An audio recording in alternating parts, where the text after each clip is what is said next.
Oi pessoal, bem-vindos de volta. Meu nome é Alice, eu sou arquiteta paisagista nos Estados Unidos e esse é o meu quarto vídeo da série sobre como estudar nos Estados Unidos com bolsa para fazer pós-graduação ou mestrado profissional. Nos vídeos anteriores já contei a minha história de como eu consegui estudar nos Estados Unidos com bolsa, também dei algumas dicas de como escolher a universidade e no último vídeo a gente conversou sobre bolsas de estudos, diferentes tipos de bolsa, né, scholarships, assistantships. Então, se você não assistiu ainda, corre lá e assiste, porque no vídeo de hoje a gente vai conversar sobre financiamento estudantil, né, como que a gente faz para poder conseguir um empréstimo para pagar esses custos altos da educação aqui. Bom, existem dois tipos de financiamento estudantil, ou como a gente diz em inglês, student loans. Esses tipos são federal ou private, que seriam, no caso, empréstimos federais ou empréstimos com banco privado. Os empréstimos federais são pelo governo federal. Eles costumam ter juros bem mais baixos do que os empréstimos privados. Também oferecem opções de pagamento mais flexíveis, né? Você pode ter um prazo maior para pagar. E eles também oferecem certos benefícios, por exemplo, em caso da pessoa ficar desempregada no meio do pagamento desse empréstimo. Por exemplo, lá no futuro a pessoa se formou, está trabalhando, mas ficou desempregado. O governo oferece certa flexibilidade nesses pagamentos em caso de desemprego. O problema desse empréstimo federal é que ele só é disponível para quem é cidadão americano ou para quem é residente dos Estados Unidos, ou seja, quem tem green card. Ou seja, nós meros mortais não estamos inclusos nessa opção. Bom, aí você me pergunta, mas Alice, se nós não podemos ser contemplados pelo financiamento estudantil federal, por que você está falando sobre ele? Então, gente, eu estou falando sobre ele porque para os alunos se candidatarem a esse financiamento, eles têm que preencher um formulário que é chamado de Free Application for Federal Student Aid, ou FAFSA. E nesse formulário, os alunos colocam todas as informações financeiras, informação de imposto e tudo mais. E esse formulário ele não é utilizado apenas para esse financiamento. Muitas universidades utilizam esse mesmo formulário para determinar a sua necessidade de ajuda financeira. Lembra que lá no vídeo sobre bolsa de estudos a gente conversou sobre bolsas de mérito e bolsas de necessidade? Então, esse formulário ele determina a sua necessidade, porque ele faz como se fosse um resumo da sua situação financeira. Mesmo que você não seja cidadão ou tenha green card, é importante preencher esse formulário na hora que ele abre, normalmente alguns meses antes do ano letivo, porque ele é um fator importante na hora da universidade alocar as bolsas de necessidade. Então, só queria dar essa dica antes de a gente começar a falar do financiamento que de fato serve pra gente. Bom, o tipo de financiamento que serve para o nosso caso, alunos internacionais que não somos cidadãos americanos ou não temos green card, são os financiamentos privados. Os financiamentos privados você faz direto com o banco. Bom, gente, como a gente já sabe, banco adora emprestar dinheiro. Por quê? Porque eles ganham dinheiro com isso. Eles ganham dinheiro com juros. Mas tem um pequeno probleminha. Porque o banco ele não quer simplesmente dar dinheiro sem garantia nenhuma de que ele vai receber dinheiro de volta, né? Por exemplo, quando você compra um carro, a garantia do pagamento é o próprio carro. Porque se você não pagar as parcelas do empréstimo, o banco tem o direito de vir tomar o seu carro, né? Mas qual a garantia que eles têm com o financiamento estudantil?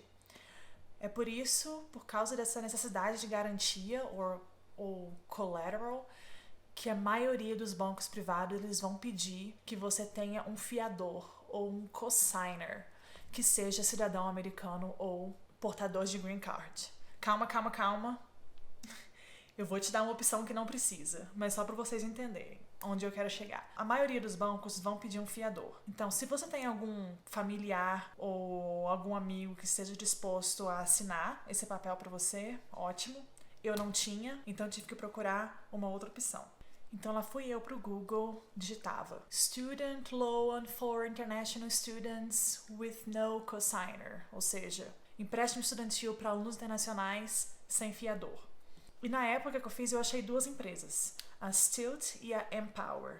Eu utilizei a Empower porque a Stilt não contemplava o meu curso. Eu acho que ela era uma empresa mais focada em MBA e engenharia. Enfim, eu queria mostrar para vocês os dois sites para vocês compararem, mas por algum motivo o site da Stilt desapareceu. Eu acho que eles não existem mais, mudou o nome.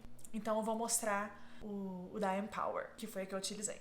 Bom, esse é o site da Empower. Como vocês podem ver aqui, ó, Our student loans never require cosigner or collateral.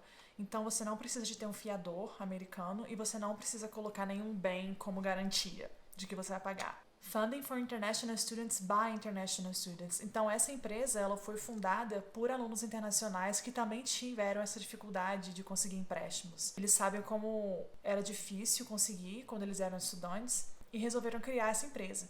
Então, mas aí você pensa, mas que garantia que eles têm que você vai pagar de volta o empréstimo? Bom, a garantia deles é o seu currículo, é suas notas, é o seu histórico, é você provar para eles que você é uma pessoa dedicada e que você vai trabalhar e vai conseguir pagar esse dinheiro de volta. Aqui eles mostram, olha, fixed rate loans, ou seja, os juros é fixo, não altera, de $2.000 até $100.000.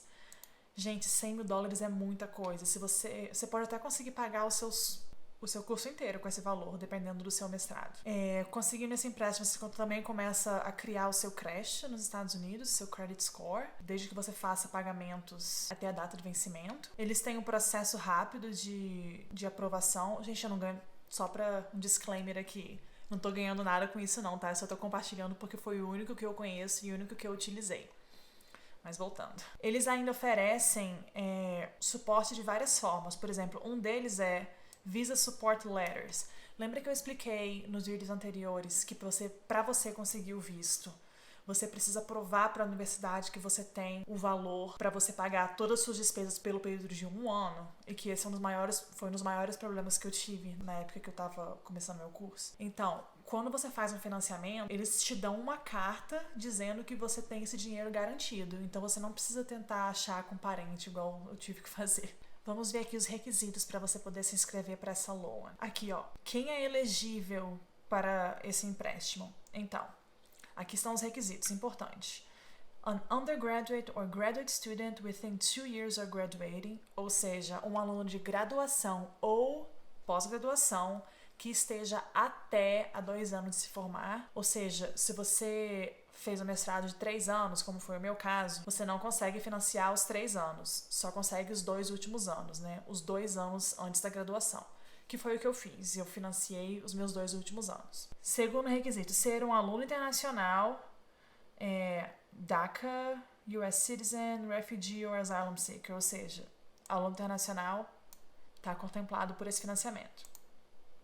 E o terceiro requisito você tem que ter sido admitido ou estar já cursando uma das 400 universidades na lista deles. Ou seja, eles têm uma lista de mais de 400 universidades parceiras e você tem que fazer parte de uma delas. Ou seja, se a sua intenção é fazer financiamento, eu recomendo checar a lista disponível para você escolher universidades que você possa usar esse financiamento. E aqui nos termos, tá dizendo, não tem nenhuma taxa de entrada, porque muitos empréstimos eles vão te pedir para você pagar um valor de garantia de entrada para eles liberarem a quantia maior. E eles não possuem taxa nenhuma. Você pode usar para pagar até 100% das suas despesas educacionais, incluindo despesas de living expenses, que seriam moradia e alimentação, desde que você more e se alimente dentro da universidade. Porque como o dinheiro é mandado direto para a universidade, esse dinheiro não vai cair na sua conta do banco, eles vão mandar direto para a universidade. Então, se você morar em algum dos dormitórios da universidade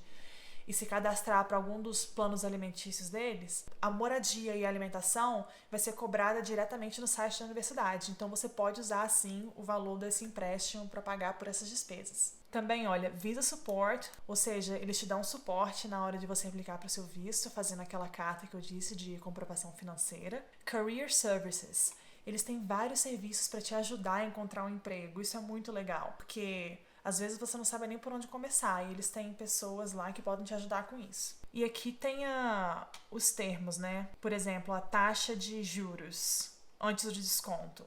Desconto é porque se você colocar no pagamento automático, eles te dão acho que 0,25% de desconto nos pagamentos. Mas aqui são as taxas de juros, ó.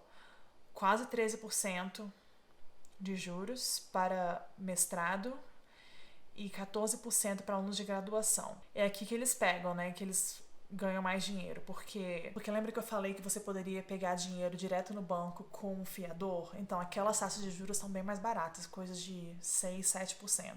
Aqui, como vocês veem, já chega quase 13%.